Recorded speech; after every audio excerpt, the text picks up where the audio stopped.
He is crying, and the painful part is that nobody forced him to walk away from you. Nobody dragged him out of the relationship. Nobody made the final decision for him. He made that choice himself. The problem is that he allowed too many voices into a relationship that only needed two people. Every time something small happened between you, he ran to his friend instead of talking to you. Every disagreement became a group of discussion with his friends. Every misunderstanding became an entertainment for people who were not living your relationship. Instead of asking himself what was true, he listened to people who only knew pieces of the story. His friends told him you were too difficult. His friend told him you were not the right person. His friend told him he could do better. His friend told him there were many other women waiting for him.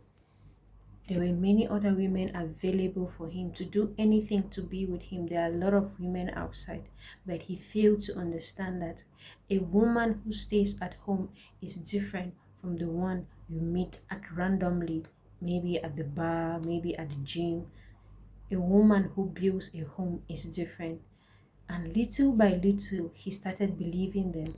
The sad thing is that none of those friends were there when you stayed up late worrying about him. None of them were there when you defended him when people spoke badly about him. None of them saw the sacrifices you made behind closed doors. They only saw what they wanted to see, and he allowed their opinion become more important than his own experience with you. You noticed the changes before he admitted it. The way he looked at you changed. The way he spoke to you changed. The patience he once had disappeared. You could feel that you could feel that somebody else's voice was speaking through him. You could tell he was no longer judging you based on what you did. He was judging you based on the stories and assumptions planted in his head and his mind by people who did not care whether the relationship survived or it failed. At first, he thought they were helping him and he thought they were protecting him. He thought they wanted what was best for him. What he did not understand was that not everyone who gives advice wants to see you happy or wants to see you succeed. Some people secretly enjoy watching others destroy what they themselves cannot have or what they themselves cannot build. Some people smile while pushing others towards mistakes. Some people encourage decisions they can never make themselves. He did not see that at that time. He sees it now. He remembers the day he finally woke up, walked away. His friend praised him. They told him he was strong. They told him he was making the best decision. They told him he made the right choice. They told him he would find someone better. For a moment, he felt relieved. For a moment, he felt proud of his decision. But moments do not last forever. Such moments do not last forever. Moments of fake attention, fake praises, fake friends, they do not last forever because months and weeks pass and something changed. Something started bothering him. The peace he expected never came. The happiness his friends promised him never came. Instead, he found himself thinking about you more than he ever expected. Certain places reminded him of you. Certain songs reminded him of you. Certain conversation reminded him of you. He tried to ignore it. He tried to convince himself that he had moved on. But the truth kept finding him. Then one day something happened that changed everything. He saw how rare you really were.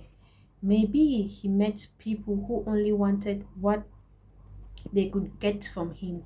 Maybe he experienced dishonesty from people he trusted. Maybe he finally understood how hard it is to find someone who genuinely loves or cares. Whatever happened, it opened his eyes.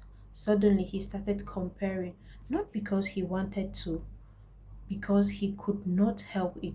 The loyalty he once ignored became valuable.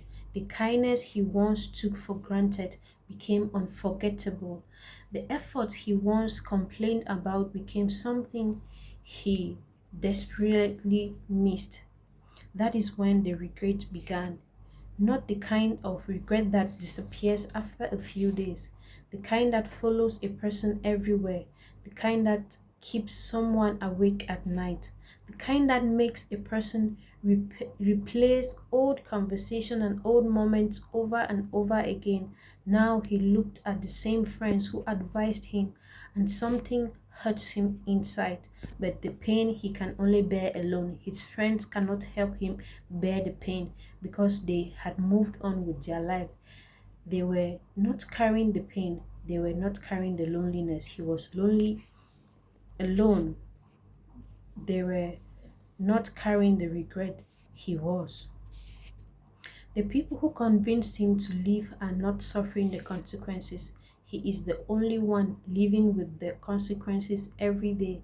That realization breaks his heart. He wishes he had trusted his own judgment. He wishes he had spoken to you instead of listening to outsiders. He wishes he had protected the relationship instead of exposing it to people who did not value it. Most of all, he wished he had understood that good relationships are not destroyed by one big mistake. They are often destroyed by small doubts that are fed by wrong people. Now he cries when nobody is watching. Now he remembers the things he once ignored. Now he understands the value of what he lost. The hardest part is knowing that understanding came too late, because while he was sitting there wishing he could go back and change everything, life has continued moving forward. The person who once waited for him is no longer standing in the same place, because when you stand in the same position for too long, you become tired. You were tired. The person he allowed others to criticize had discovered strength he never expected. That is why the tears kept coming, not because he suddenly became emotional, not because he is lonely, but because he finally sees the truth. The people he trusted with his decisions were never the ones who had to live with him, who had to live with the outcome. He was the one who had to live with the outcome and the pain alone. And now, with every memory that crosses his mind, he wishes he had listened to his own heart instead of listening to his own friends.